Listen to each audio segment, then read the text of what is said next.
स्वागत है बच्चों आपका मेरे इस यूट्यूब चैनल पर। तो आज भी जो है हम क्लास 9th की जो साखी है उसके दोह की व्याख्या करेंगे, जो कि कबीरदास जी द्वारा रचित है।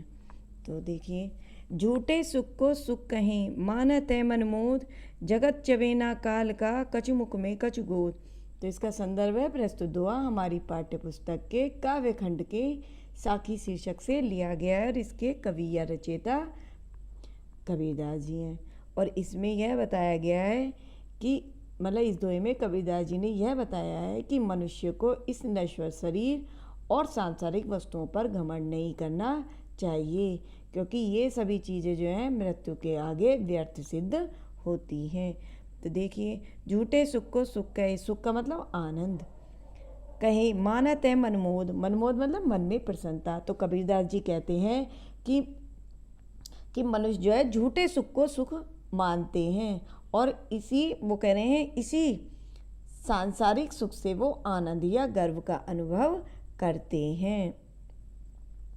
तो ये झूठे सुख क्या है? ये झूठे सुख है मोह माया, धन दौलत, लोभ लालच, जो कि क्या है? जो कि नश्वर हैं।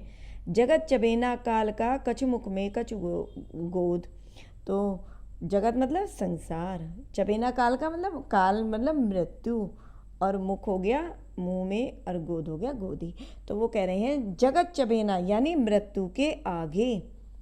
कबीरदास जी कहते हैं कि हे मनुष्य, जब तुझ पर मृत्यु का प्रहार होगा तो तेरा वो झूठा जो सुख है, जो झूठा सुख है, कुछ मुख में कछु गोद। तो कछु जो है वो करे कुछ तेरे मन में और कुछ तेरे हाथ में ही धरा रह जाएगा। तो इसका काव्यगत सौंदर्य भी वही है जो पहले था। भाषा सदुक्कड़ी है, रसांत है, छंद दोहा, अलंकार, अनुप्रास और रूपक। अगला देखिए, जब मैं था तब हरि नहीं, अब हरि है मैं नाही, सब अंधियारा मिटी गया, जब दीपक देखा माई।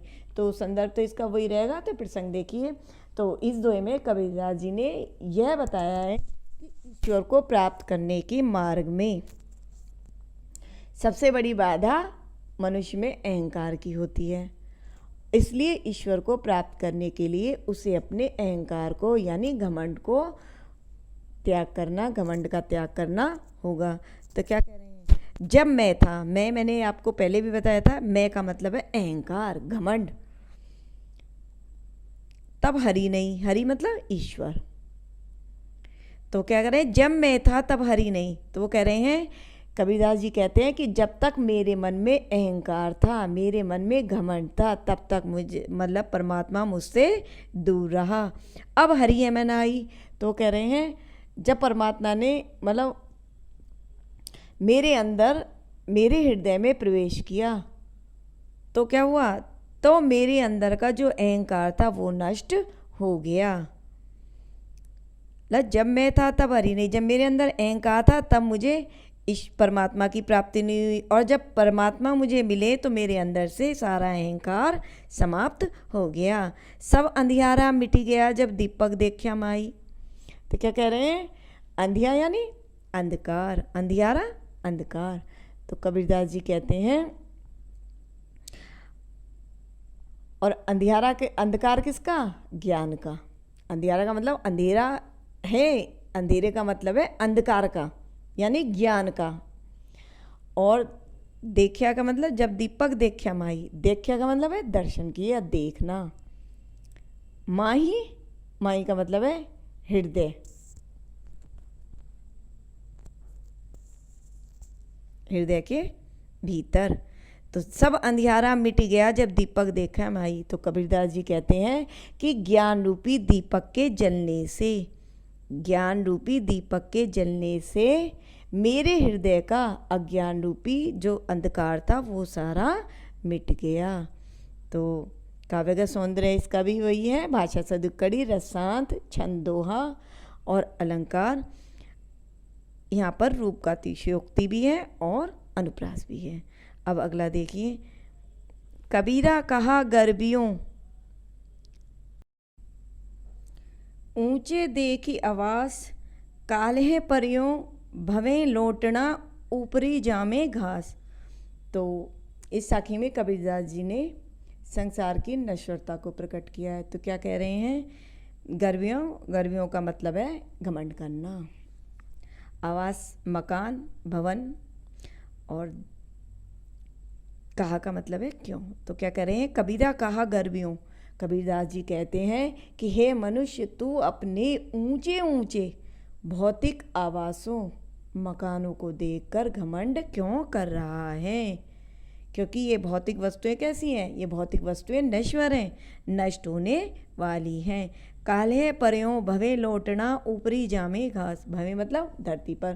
तो कह रहे हैं कल परसों यानी कुछ दिनों में ये धरती पर गिर जाएंगी और ऊपरी जामे घास, और इनके ऊपर उसके बाद इनके ऊपर घास उग आएगी।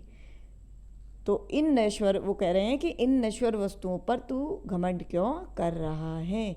तो काव्य का सौंदर्य वही है, इसमें पहले जैसा ही है। अगला देखिए, यहू ऐसा संसार है जैसे सैंबल फूल, दिन दस के व्यवहार को झूठे रंग ने भूली। तो इसमें जो है, इस साखी में कबीरदास जी ने जीवात्मा को चेतावनी देते हुए संसार की असारता पर प्रकाश डाला है। तो क्या कह रहे हैं, यह ऐसा संसार है जैसे सैंबल फूल। सैंबल के फूल, तो कबीरदास जी कहते हैं कि यह जो संसार है यह सैंबल के फूल के समान है। यानी सैंबल का फूल होता है क्षणभंगुर और अस्थायी। तो वो कह रहे हैं ये सैंबल का जो फूल होता है वो दिखने में तो सुंदर होता है, किंतु उसका आकर्षण क्षणिक होता है, वह जल्दी टूटकर गिर जाता है। तो कबीरदास जी कहते हैं कि यह संसार भी नश्वर है, शीघ्र ही नष्ट हो जाएगा। यह ऐसा संसार है जैसे सैंबल फूल, मतलब ये जो संसार है ये सैंबल के फूल के समान शीघ्र ही नष्ट होने वाला है। दिन दस के व्यवहार को झूठे रंग ने भूली। तो दिन दस मतलब कुछ ही दिन, और व्यवहार हो गया व्यवहार, और रंग यहाँ पर जो है रंग का अर्थ जो है मस्ती से है। तो वो कह रहे हैं यह दिन दस के व्यवहार को, तो वे कहते हैं कि हे मानव, तो संसार के कुछ दिन के आकर्षण, मस्ती और व्यवहार में पड़कर अपनी वास्तविकता को मत भूल जाना। तो इसका काव्य का सौंदर्य भी वही है, भाषा सदुक्कड़ी है, रसांत है, छंद दोहा, अलंकार, उपमा और अनुप्रास। तो मेरी वीडियो पसंद आए तो इसे लाइक करिए, शेयर करिए, सब्सक्राइब करिए और कमेंट्स भी लिखते रहिए। धन्यवाद।